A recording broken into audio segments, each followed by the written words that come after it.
Hello and good evening. I'm Lee Brown and you're watching A News. Here are today's top stories. President Trump tells Hamas to respond to his Gaza peace plan in 3 or 4 days or face the consequences.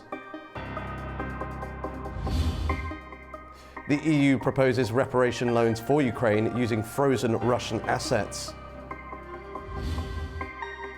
And Afghanistan goes dark as the Taliban imposes a nationwide communications shutdown.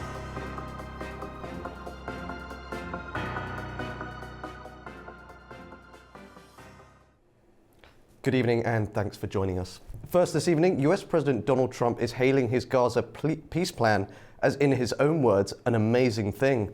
He's given Hamas just 3 to 4 days to respond, warning of a very sad end if the deal is rejected. The proposal goes well beyond a ceasefire. It calls for the return of the hostages, the establishment of an international board of peace to oversee Gaza, and even outlines a credible pathway towards Palestinian self-determination and eventual statehood. Though Israel's Prime Minister Benjamin Netanyahu has made clear his country will forcibly resist that part of the plan. Already, the US brokered deal is sparking intense debate far beyond Washington. Some see it as the first real chance at peace in years, others as a blueprint that could reshape the region and perhaps even the world. Let's take a look at a closer look. International reaction has poured in after US President Donald Trump and Israeli Prime Minister Benjamin Netanyahu announced a new pathway for a ceasefire in Gaza. Some Western leaders have expressed hope. French President Emmanuel Macron, Italian Prime Minister Giorgia Meloni, and British Prime Minister Keir Starmer each posted on social media, urging both Hamas and Israel to consider the proposal seriously. They stressed the need for Hamas to accept the plan and called on Israel to stay engaged in the peace process. European Commission President Ursula von der Leyen also welcomed US President Donald Trump's Gaza peace plan on Tuesday, posting on X, urging all sides to seize the opportunity. Meanwhile, Hamas's negotiation team has received the plan through Qatar and Egypt. However, the group has not yet issued any official response.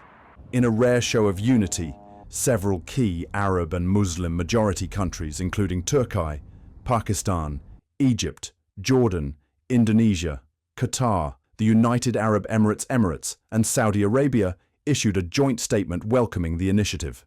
Their foreign ministries expressed readiness to work with the US toward implementing the plan. Trump's special envoy to Middle East, Stephen Witkoff, emphasized the broader impact of the proposal. Speaking to Fox News, he said the successful implementation of the plan could not only bring peace to Gaza, but also help stabilize other parts of the Middle East and even contribute to ending the war in Ukraine. Well, Israeli Prime Minister Benjamin Netanyahu is returning home after backing President Trump's 20-point plan to end the war in Gaza. The deal has won support from hostage families and opposition leaders, but sparked pushback from his far-right coalition partners. Our correspondent Blake Sifton has more. As Israeli Prime Minister Benjamin Netanyahu makes his way back to Israel after agreeing on President Trump's 20-point plan to end the war in Gaza, reaction is beginning to roll in. We've heard from the family members of the hostages held in Gaza, as well as opposition leaders here in Israel, moderate opposition leaders, and they have welcomed, even celebrated this agreement. We've also heard from some members of Benjamin Netanyahu's Likud party. They have welcomed the agreement, while others have expressed skepticism that Hamas will accept it. However, when it comes to Benjamin Netanyahu's far-right coalition partners, they are far less enthusiastic. Far-right Finance Minister Bezalel Smotrich reacted to this deal. He said the plan gives up real achievements on the ground for political illusions, a diplomatic bear hug, and glittering ceremonies. He added that the entire process would end in tears. He does not support it. However, he did not go so far as to say that he would work to thwart it. He said that his party would hold consultations and deliberations to decide on their response. Similarly, far-right National Security Minister Itamar Ben-Gvir His party is holding an emergency faction meeting this afternoon to discuss a response to the proposal. There are many parts of this proposal that they do not like. There are parts that even Prime Minister Netanyahu has opposed himself in the past. The first of those is the role for the Palestinian Authority, a reformed Palestinian Authority, to eventually take over control of Gaza from a transitional government of Palestinian technocrats. Netanyahu had vowed that that would not happen, and last night in his press conference with President Trump, he seemed to pour cold water on the idea that it ever would happen. He said that the transformation of the Palestinian Authority would have to be genuine and radical. Also, the far right does not like the mention of pathways towards the creation of a Palestinian state. Netanyahu himself has vowed to never allow for the creation of a Palestinian state. The far right also will not like the promise that Israel will not annex or occupy Gaza, or that the population, the civilian population of Gaza, will not be forced to leave, and that those who have already left will be allowed to return. Because, of course, the far right, for quite some time now, has advocated for the expulsion of the Palestinian population, some 2 million people from Gaza, and the reoccupation and resettlement of Gaza by Israel.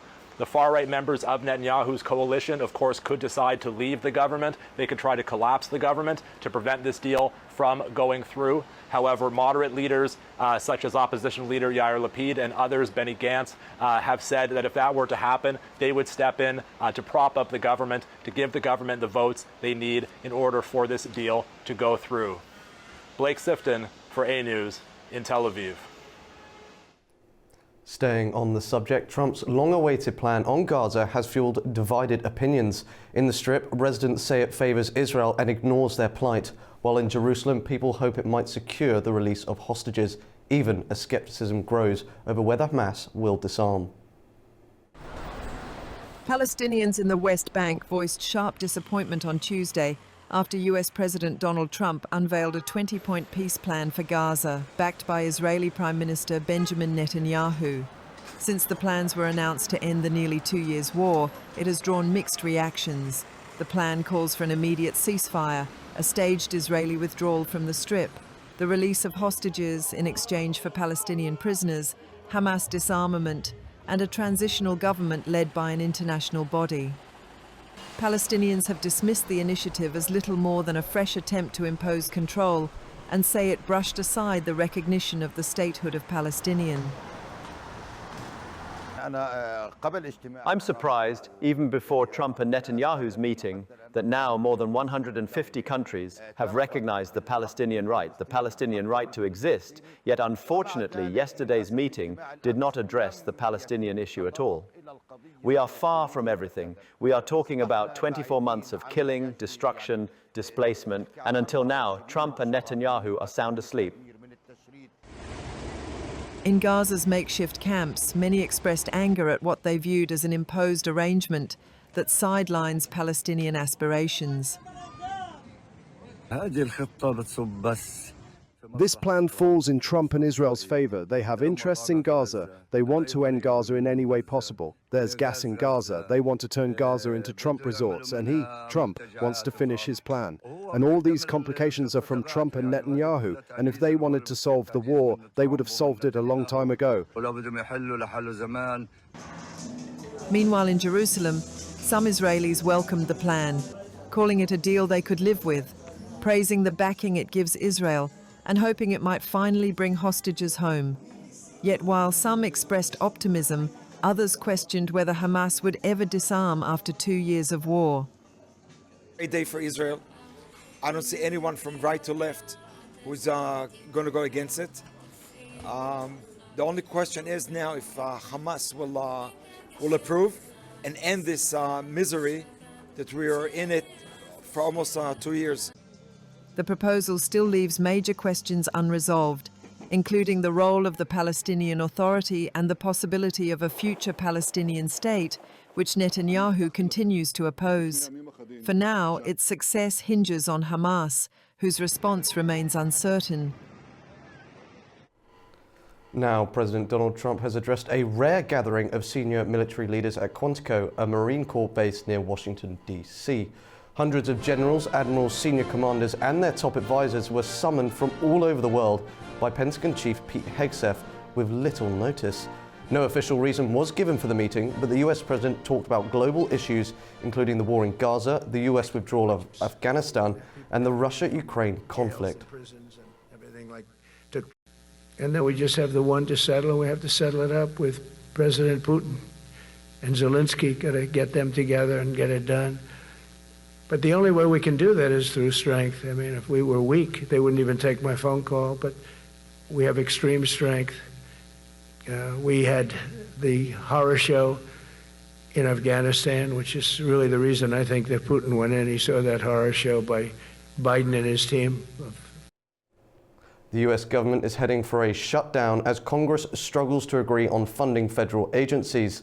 The Republican-controlled Senate will vote on a temporary spending bill, but its chances of success are low.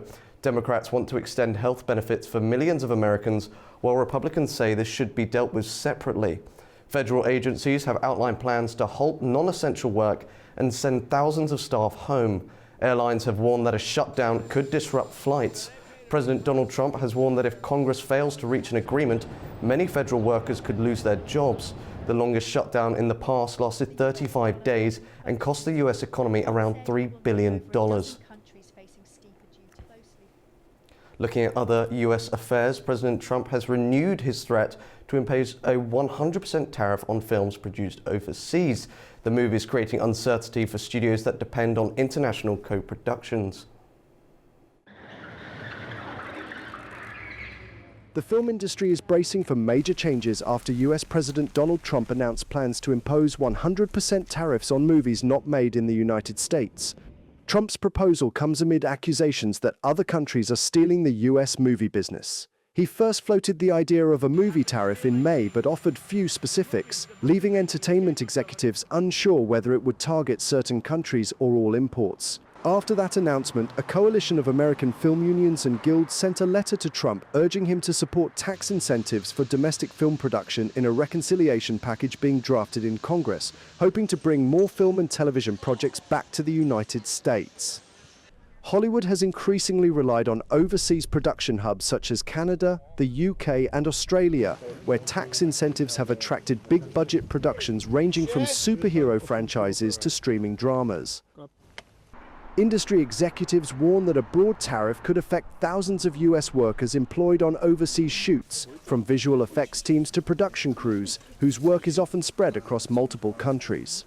According to the Motion Picture Association, the American film industry posted a $15.3 billion trade surplus in 2023, backed by $22.6 billion in exports to international markets. The proposed tariffs signal Trump's willingness to extend protectionist trade policies into cultural industries, creating uncertainty for studios that rely on cross-border co-productions and international box office revenue. Moving to Europe, the European Commission has proposed a reparations loan for Ukraine, backed by frozen Russian assets. President Ursula von der Leyen said the money would be released in installments, with part of it earmarked for defense procurement in Europe. She stressed the plan does not seize Russian funds and that repayment would depend on Moscow paying reparations. Along this, the EU and Ukraine agreed to allocate €2 billion for drones, boosting Kyiv's capacity while supporting European technology. NATO chief Mark Rutte backed the initiative, warning that Europe must find cost-effective ways to counter Moscow's drone tactics. Now, Germany is stepping up efforts to recruit tens of thousands more soldiers as NATO members expand their forces to counter the threat from Russia. Germany is stepping up efforts to strengthen its armed forces, the Bundeswehr, the Associated Press reports. Berlin aims to add tens of thousands of soldiers as NATO builds up defenses on its eastern flank against Russia. The government has already committed more than €100 billion to modernize equipment, including new fighter jets, tanks, and helicopters. The government has also loosened strict debt rules to fund higher military spending. Officials are tackling long-standing infrastructure gaps. After conscription ended, 48 barracks were closed, and many remaining facilities were in poor condition. Plans are now in place to build 76 new military accommodations by 2031. Germany currently has about 180,000 service members and hopes to raise that figure to 260,000 over the next decade. The Defense Ministry plans better pay, improved training, and more flexible contracts to make military service more appealing. Starting next year, all 18-year-olds will be asked about their willingness to serve, with mandatory medical exams for young men beginning in 2027. Military leaders say credibility depends not only on modern weapons, but also on trained personnel. To highlight service, Berlin has launched advertising campaigns, new veterans events, and public swearing-in ceremonies. For NATO, Germany's role is pivotal. With its size and resources, Berlin is expected to take the lead in building the strongest conventional force on the alliance's European side.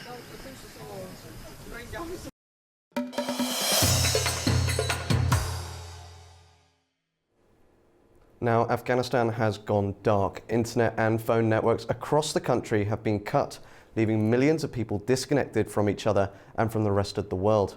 The Taliban, offering little explanation, appears to be tightening its grip on online access, with recent crackdowns citing morality concerns, including pornography. Kabul has been hit hardest, followed by Herat and Kandahar, raising fears this isn't just a technical glitch, but a deliberate move to stifle information, silence dissent, and roll back civil liberties in the digital age. Our correspondent, Tamim Bahis, has more from Kabul. Since late last night, all major telecommunication services have been disabled. Local media reports say the shutdown came by direct order of the Taliban's supreme leader in Kandahar. Sources also suggest not only fiber optic cables were restricted, but mobile operators were told to cut off 3G and 4G services, leaving only 2G as an option. But in practice, even those networks have largely gone silent. The cybersecurity watchdog NetBlocks confirmed the blackout on Monday night, calling it a deliberate action by Afghan authorities, described as part of so-called moral measures. For ordinary Afghans, the shutdown has upended daily life. With communication lines severed, businesses cannot operate, families abroad cannot connect, and right groups warn the blackout is isolating the country further than ever before. At this point, very few options remain for the public to get online. Starlink is one of them, though only a handful of people have access. Officials in Kabul have not issued any statement on the move, but concerns are growing, both inside Afghanistan and beyond its border. Tonight, millions remain without access to phones or the internet, in what observers say is one of the most restrictive blackouts the country has ever faced. We will continue to monitor developments and bring you updates as they come in. This is Tamim Bahis in Kabul for A News. Earlier, I spoke to Sarah Wahedi, who owns an Afghanistan-based startup which provides covert access to healthcare and education across the country. She said this was yet another way to cut off Afghans from the rest of the world. Well, the blackout is terrifying, to be honest. I've never seen anything like it. I've been working in technology in Afghanistan for the last 8 years. The last few messages that I saw from Afghan women and girls specifically, who we work with the most, were messages about their concern, about their fear, about what was going to happen next. So there's been so many Afghan women who and girls essentially who the last contact we've had with them was, do you know if this blackout is real? Do you know if it's going to happen? So they knew it was going to happen. And essentially, there's just been a wave of uncertainty across the country. I've had husbands reach out, family members, daughters, sons, organizations, everyone essentially saying, you know, we're not even able to send text messages, but even the landlines are down. And that's something that a lot of the global community is having some misinformation about, is it's not just the internet, it's actually also landline. So in terms of connectivity and communication, that's down, but also this is impacting flights, it's impacting the banks, ATMs are also down. So this is a national emergency at this point. And why is this happening? So about 2 to 3 weeks ago, the Supreme Leader of Afghanistan had started to release some decrees about his concern with immoral activities permeating through the internet and impacting Afghan youth especially.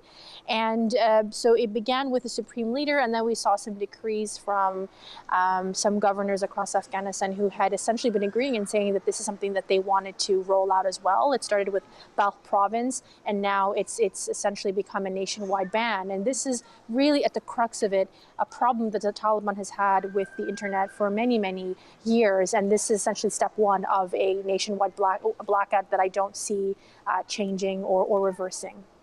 How might this impact events, news reaching the rest of the world, for instance, earthquakes or other crises, and how significant is that? In terms of emergency information, of course, the UNHCR and a lot of UN agencies still have access to satellite communications and other ways of getting information out of the country.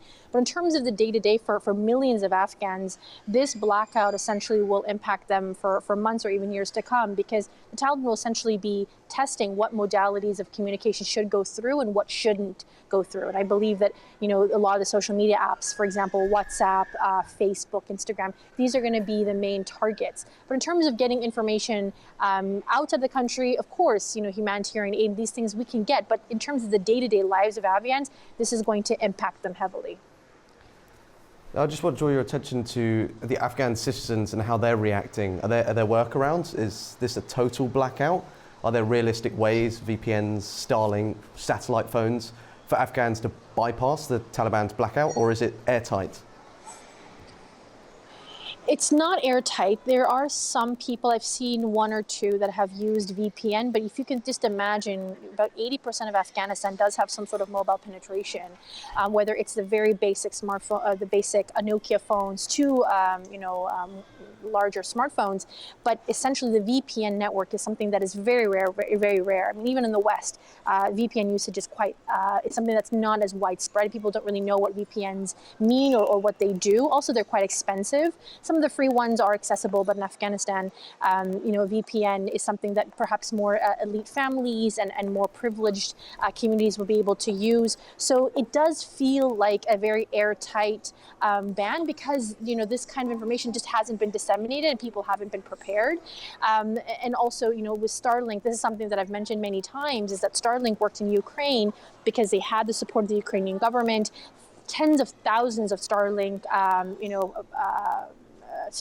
essentially platforms have been spread across Ukraine, but that's just not going to happen in Afghanistan. I mean, the Taliban has an airtight control of surveillance of these machines, and I don't see tens of thousands of Starlink being able to fill in the gap for Afghans. You touched on what I'm going to ask you next a little bit earlier. Well, what does this move signal about the Taliban's broader approach to civil liberties and governance? What risks does the Taliban run by completely isolating Afghanistan economically, diplomatically, socially, things like that? And this is something that is quite difficult to explain, is that, the Supreme Leader of Afghanistan is not thinking about Afghans today. A lot of his decrees and speeches, if you've heard, he essentially says that he's preparing Afghans for the next life, and that is life after death. So the impact that these bans, that these economic decisions have on Afghans right now is not his focus. His focus is, how do I prepare Afghans and Muslims for the next life? This is someone who is not thinking about the day-to-day, and what will be interesting to see is, there are factions within the Taliban who don't agree with his approach. So over the coming weeks, even months, we may see some internal strife within the Taliban who don't essentially agree with the Supreme Leader. But that is fundamentally his belief, is that a lot of the ways that the Afghans have lived is something that he believes is immoral, and he wants to essentially, right the wrongs and to prepare Afghans for the afterlife. And so what we're working with is a regime that is not thinking in the present day and the impact it's having on millions of Afghans. And I want to touch on something also very significant. How significant was the internet as a lifeline for Afghan women after the Taliban banned schooling beyond grade 6? How are Afghan women coping with being forced into their home, unable to study or work, with now no outlet to the outside world? Oh, of course. Especially for myself, with our startup, we were, one of the first ones who spearheaded a lot of movement from physical spaces, doctors and nurses and hospitals and clinics, and trying to figure out mobile innovations to allow women and girls to access urgent services. And this impacts us heavily. I mean, we have 7 provinces where our healthcare services are essentially down. We don't know whether they're on, whether they're working. This is incredibly uncertain, and we're a smaller startup, and I can only imagine on UN agencies what kind of implication this has had as well. And also, it's just been heartbreaking because, like I said, the last few messages we got from Afghanistan were of women and girls saying, is this ban real? I mean, we're really scared, and a lot of us said no. I mean, this would be preposterous, and the fact that we're actually seeing this ban play out, and it's been 2 days almost of a full internet ban.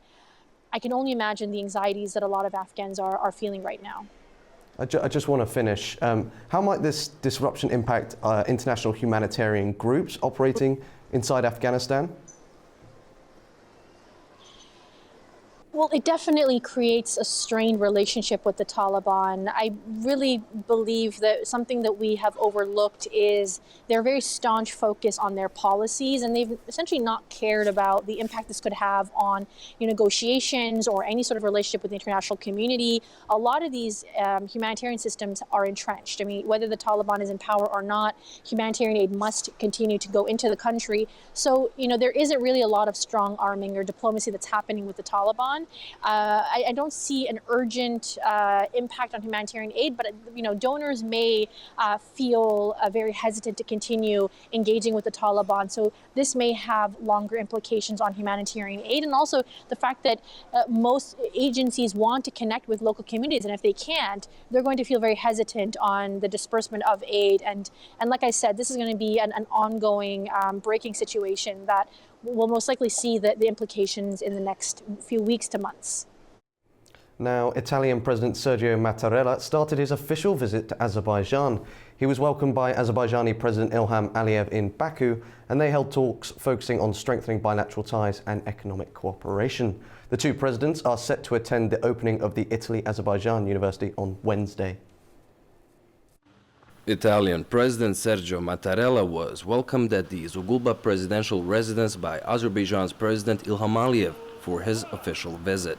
An honor guard was lined up and both anthems played ahead of the meetings held in different formats. At the press statements following the talks, Mattarella and Aliyev focused on the level of cooperation and ways to upgrade it.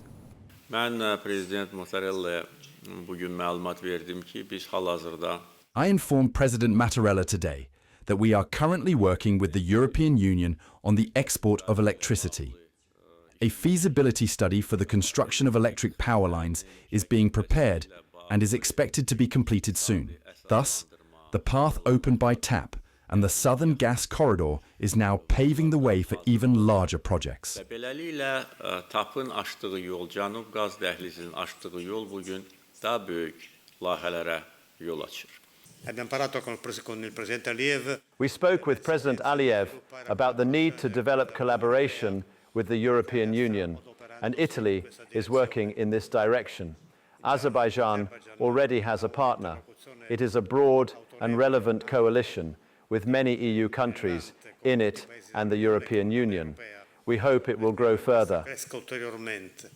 The 2 presidents are set to take part in the opening of the Italy-Azerbaijan University building on Wednesday. Joining us now to break down the importance of this visit and the wider context is Valeria Gianotta, academic expert on Turkish politics, calling from Rome, Italy. Thank you for being with us and welcome. Thank you. Valeria, Italy is one of Azerbaijan's key economic partners. How has bilateral trade evolved in recent years beyond the energy sector? Well, definitely what we have seen, it has been a sort of new kind of relationship between Italy and Azerbaijan, and it has been elevated to, as the President Mattarella and President Aliyev said, a strategic partnership. In 2025, we have recorded a sort of bilateral trade exchange setting around $5 billion. And definitely this marks a new turning point at bilateral level because it arose of around 21% comparing to the trade exchange recorded in 2024. Of course, energy is one of the engine of the trade relations, but new areas and new complementarities are also on the table. At the level of infrastructure, construction, the transition towards a green energy, also the reconstruction of the liberated areas in Azerbaijan, as well as the new industrial partnership that Italy and Azerbaijan are sealing in Azerbaijan, but also in Italy. We shouldn't neglect that, for example, in Italy, we have been witnessing a huge amount of Azerbaijan investment when it comes to solar energy and solar panels, for example. And beside those crucial areas, in those areas of complementarities, there is a new important sector which is made by education and public diplomacy. Indeed, tomorrow it will be inaugurated, the Italian and Azerbaijani university, which is a sort of consortium sealed and formalized by the Azerbaijani Diplomatic Academy, ADA University, and five of the most well-known universities in Italy. For example, La Sapienza, Luis University, Tech Milan, and some other very well-known and historical center of education. And this, of course, is of crucial importance because it seals further the partnership. It seals further also the connection at level of people-to-people diplomacy and not just at level of political diplomacy and traditional diplomacy. Definitely, Italy is looking at Azerbaijan as a strategic partner, as I said before. It perceives Azerbaijan as one of the main stable countries in the region, one of the key interlocutors, and also in terms of diversification, Azerbaijan is of crucial importance for Italy, which is the main partner within European Union, but as well as it regards European Union by itself.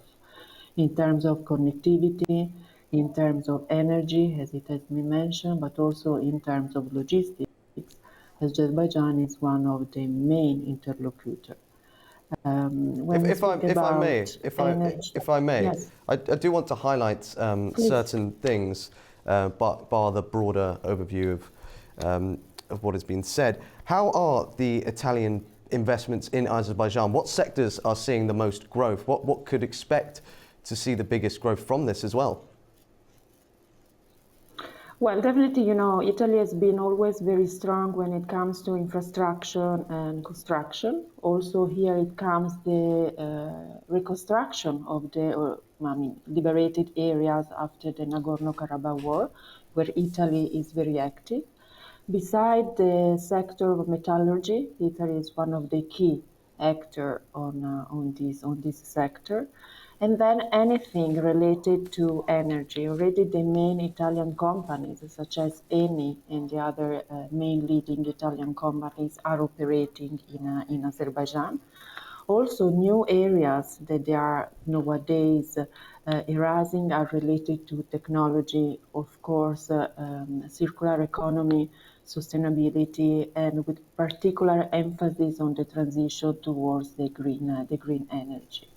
So definitely, there are many strategic complementarities.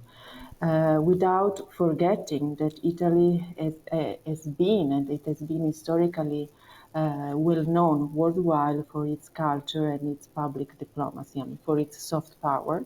And it's not a coincidence that tomorrow, again, the university the first example of Italy and Azerbaijan university will be open officially.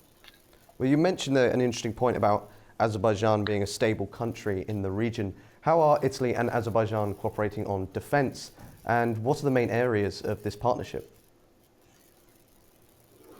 Well, Italy nowadays is arising as one of the main, I wouldn't say a defense provider, but it's just experiencing new partnership when it comes to defense. For example, the new partnership between between Turkey and Italy regarding to the Baykar drones and the most recent acquisition of the Italian Piaggio Aerospace by Baykar, as well as if we look at the impact that the Turkish drone had in Azerbaijan throughout the liberation of the occupied territories by Armenia, along with the Nagorno-Karabakh region. This complementarity and this industrial partnership in terms of defense definitely may be very well applied to Azerbaijan as well. We shouldn't neglect that Azerbaijan and Italy belong to the same Mediterranean basin in its enlarged perspective. Definitely when it comes to defense, but also when it comes to security, Azerbaijan represented a key interlocutor in terms of defense and in terms of containment and deterrence of all threats and challenges coming from Central Asia and from Asia as well. Therefore, new synergies also in terms of defense may be evaluated, and I do believe they will produce fruitful outcomes as well. Valerie, if we look, I do have to interrupt you. Yes. I am sorry. Unfortunately, we have run out of time, but I want to thank you for taking the time to speak with us today. Thank you very much. Azerbaijan is hosting the second Azerbaijan-Uzbekistan Media Forum in Baku, which focuses on digital transformation and the media's role. Azerbaijan and Uzbekistan explore new avenues for media. For that reason, Baku is hosting second Azerbaijan-Uzbekistan Media Forum. The topic of the forum is digital transformation and media, which reflects growing recognition of media's critical role in democracy, transparency, and social trust. At the forum, representatives from both Azerbaijan and Uzbekistan delivered speeches. Speaking at the event, the executive director of the Media Development Agency, Ahmad Ismailov, stressed that digital regulation, new technologies, and shared standards will boost media development in both countries. Journalists from Uzbekistan also participated in the forum and shared their impressions of the event. This is my fourth visit to Azerbaijan, Baku. It is also my second time participating in the forum. We are already cooperating on various projects. In recent years, Uzbekistan and Azerbaijan have become very closely connected, especially in the media sector. Working with Azerbaijani media is very beneficial and always interesting for us. The forum continued with panel sessions on the topics media partnership in the digital age, joint initiatives in the field of information security, and ethical responsibility in the digital information environment. The second Azerbaijan-Uzbekistan Media Forum in Baku will continue until October 1st. It's Baku Climate Week, and we have embarked on day 2. Government officials, professors and private sector leaders were all present to be part of the climate agenda in transitioning to green energy. Nadia Jani has more. It's a wrap for day 3, and the energy in the room has been palpable. Participants were galvanised to turn pledges into action and further advance the COP29 legacy. I had the opportunity to speak with Brazilian Ambassador Mr. Manuel Montenegro and asked him about the upcoming COP next year in Brazil and what his main focus was. The Brazilian vision is very empathetic. It's turned towards the solidarity and to try and really have bottom-up and top-down meeting each other, because it's time for implementation. We've had enough with the negotiations, 30 years. So now we feel that we really have to go into a climate regime implementation. Azerbaijan and Brazil have been closer together than ever, actually, thanks to the COP29 and COP30 being held back to back. So this has also been very good, by the way, to our bilateral relations, which interests me, of course, as bilateral ambassador. I then spoke to COP29 climate high-level champion Nigar Al-Padaraye, who told me why Azerbaijan was pivotal in driving the climate agenda forward. We are leading by example. Azerbaijan has always been a very responsible actor in the global community, and we always, in many cases, we were coming up with new initiatives, and we are a reliable partner to our neighbors. So from that perspective, with COP29 being in Azerbaijan, I think that it shows our leadership also towards our drive towards green economy. And the role of private sector is essential, because if the private sector doesn't believe in green economy, in green transition, it's not happening, because it cannot happen only with public finance or only with public or government's decisions. So private sector need to be incentivized. We need implementation of the pledges. We need implementation of all the commitments that have been made at COP29, at previous COPs. So there are many pledges, and implementation is essential. Later, there's going to be a fashion show presenting sustainable styles, trends, and reused and upcycled materials, and they're rehearsing just behind me. And judging by how today has gone, guests will be in for a transforming treat. I'm Nadia Jani for A News here in Baku. Turning to regional diplomacy, Georgia's reaction to Moldova's parliamentary elections has sparked debate, not about who won, but about where Georgia stands geopolitically. Our correspondent Nini Nikolashvili has more on that from Tbilisi. In Sunday's vote, Moldova's pro-European European Party of Action and Solidarity, led by President Maia Sandu, secured nearly half the ballots. Across Europe, the result is being seen as a boost for democratic reform and a setback for Moscow's influence. But in Tbilisi, the response was mixed. Prime Minister Irakli Kobakhidze said it would be difficult for Georgia to congratulate Moldova so long as it remains a member of the Commonwealth of Independent States, or CIS, a bloc created in the early 1990s to keep former Soviet republics tied to Russia's political and security orbit. For Georgia, that association carries bitter memories. After the 2008 war with Russia, Tbilisi formally left the CIS, calling the organization a tool for Moscow to project power and undermine the sovereignty of its neighbors. That's why Kobakhidze explained that Georgia cannot treat Moldova's election result as a straightforward democratic milestone, while Moldova is still formally bound to a Russian-led structure. Yet, the message from Georgia is not one-sided. Opposition representatives, including the former president Salome Zurabishvili, praised Maia Sandu's victory as the best news for Europe, for democracy and a strong response to Russia's hybrid war. She stressed that pro-European Georgia stands firmly with Moldova against Russia's interference. The contrast between government caution and opposition enthusiasm highlights a deeper question. How should small post-Soviet states navigate between old Moscow-led institutions and the promise of European integration? For Georgia, Moldova's election is more than a foreign event. It is a mirror reflecting its own struggle to define alliances and defend sovereignty. As Brussels prepares for the next phase of the EU enlargement, both Moldova and Georgia remain at the heart of Europe's geopolitical crossroads, balancing history, security, and the urgent demand for democracy. It's Nini Nikolashvili reporting from Tbilisi, A News. World-renowned photographer Steve McCurry has unveiled his latest exhibition, The Haunted Eye, marking its world premiere in Istanbul. The show includes the Afghan girl portrait made famous 40 years ago on the front cover of the National Geographic magazine. World-renowned photographer Steve McCurry has premiered his new exhibition, The Haunted Eye, in Istanbul.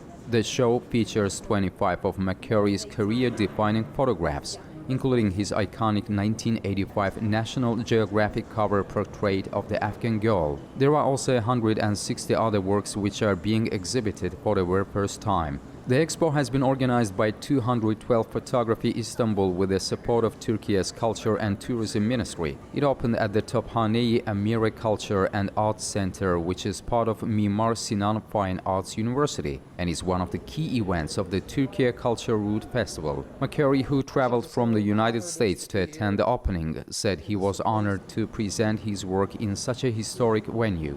He expressed gratitude to the Turkish people, noting that this visit was especially meaningful because of the exhibition. McCurry has built one of the most extensive visual archives in contemporary photography, documenting diverse cultures and human stories. The Haunted Eye will remain open to visitors until the 19th of November.